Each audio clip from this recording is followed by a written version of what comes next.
마태복음 11장 1절에서 10절까지 말씀 한 절씩 교독하도록 하겠습니다. 예수께서 12 제자에게 면하기를 마치시고 이에 그들의 여러 동네에서 가르치시며 전도하시려고 거기를 떠나가시니라. 요한이 옥에서 그리스도께서 하신 일을 듣고 제자들을 보내요. 예수께 여짜오되 오실 그이가 당신이 오니까 우리가 다른 일을 기다리오리까?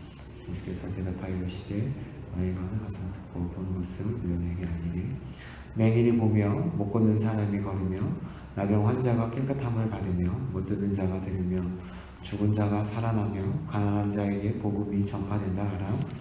누구든지 나로 말미암아 실족하지 아니하는 자는 복이 있도다 하시니라. 그들이 떠나며 예수께서 우리에게 요한에 대하여 말씀하시되 너희가 무엇을 보려고 광야에 나갔더냐? 바람에 흔들리는 갈대냐?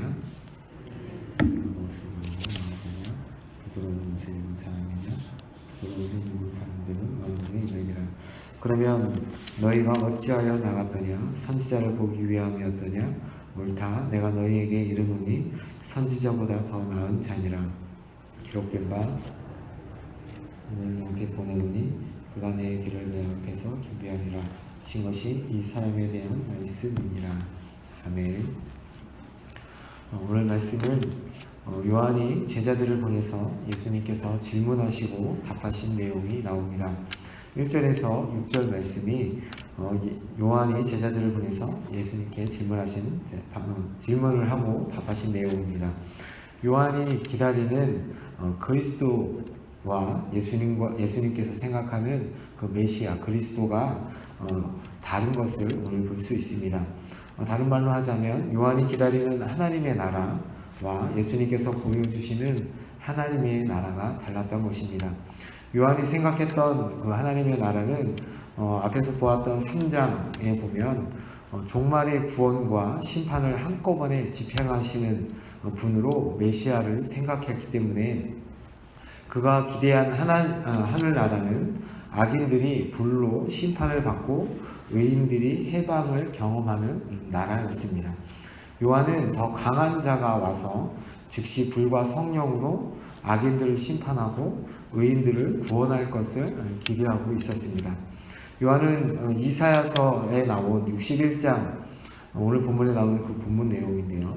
61장의 그 희년이 실현되는 것과 관련해서 갇힌 자에게 노임이 있을 거라 생각했는데 자신은 옥에 여전히 갇혀 있었고 그리고 로마의 포로가 된 백성은 아직도 그 상태로 있었고 세례들은 여전히 득세하고 있고 타락한 제사장들과 사두개인들도 여전히 기세가 등등하기 때문에 제자들을 통해서 예수님께 오늘 질문하는 것입니다.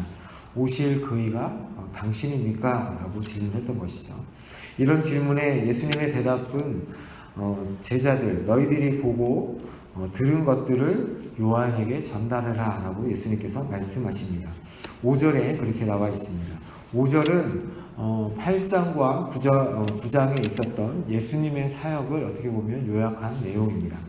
이 내용은 이사야서에 기록된 회복을 종합하는 내용입니다.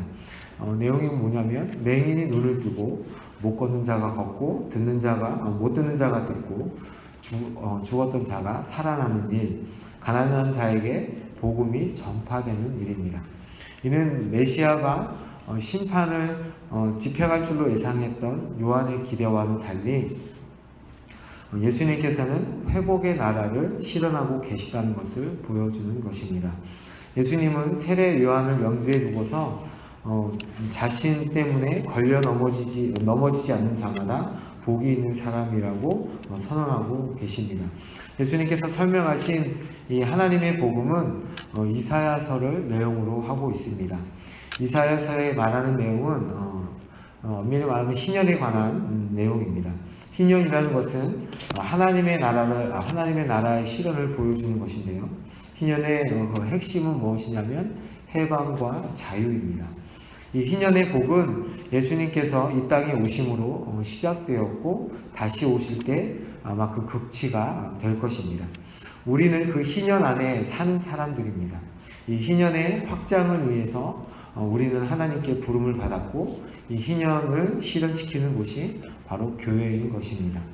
요한의 제자들이 떠나자 예수님께서는 무리들에게 질문을 하십니다. 너희는 무엇을 보려고 광야에 나가느냐? 바람에 흔들리는 갈대를 보려고 광야에 나가느냐? 라고 질문을 하십니다. 다른 말로 하자면 너희는 요한을 보러 갔느냐? 갈대를 보러 갔느냐? 라는 질문입니다. 사람들이 광야에 간 목적은 단 하나였습니다. 선지자를 보기 위함이었지 평범한 것을 보기 위함도 아니고 여행을 즐기러 광야에 나간 것도 아니었습니다.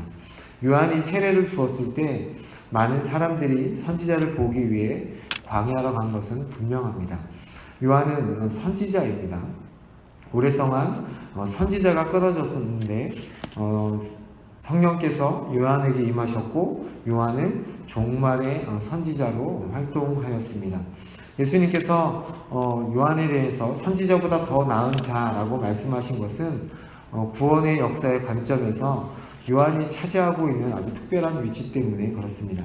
다른 선지자들과 달리 선지자들이 예언한 선지자가 누구였냐면 바로 요한이었습니다. 구약에서 메시아가 오기 전에 올 것으로 예언한 엘리야로 예언되었기 때문에 그렇습니다.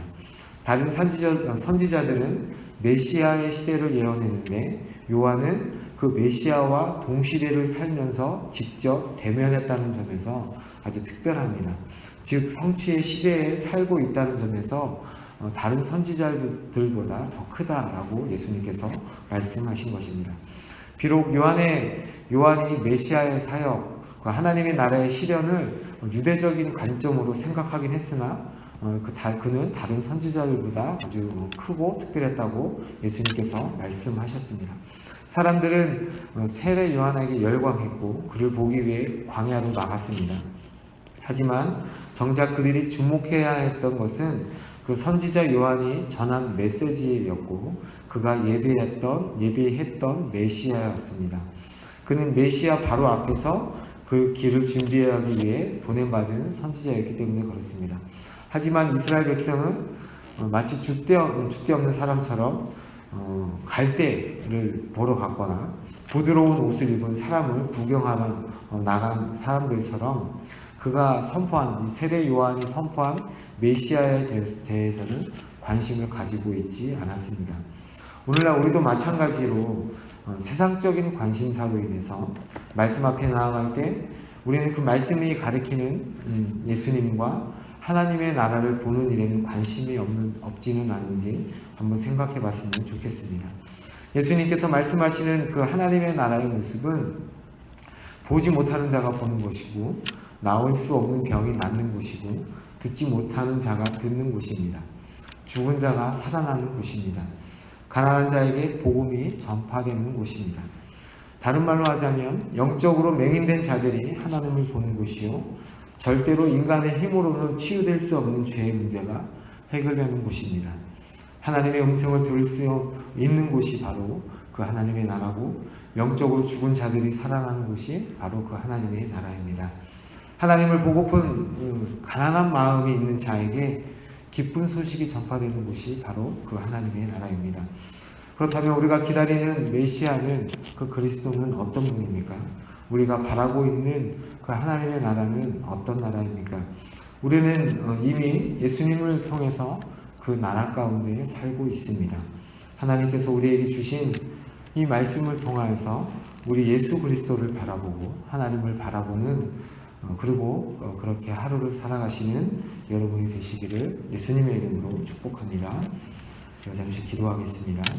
하나님 아버지, 예수님께서 세례 요한의 제자들에게 보여주셨던 그 하나님의 나라를 우리가 살아가는 이 땅 가운데서 저희들이 보며 느끼며 체험하며 살아갈 수 있도록 저희들에게 은혜를 허락하여 주옵소서.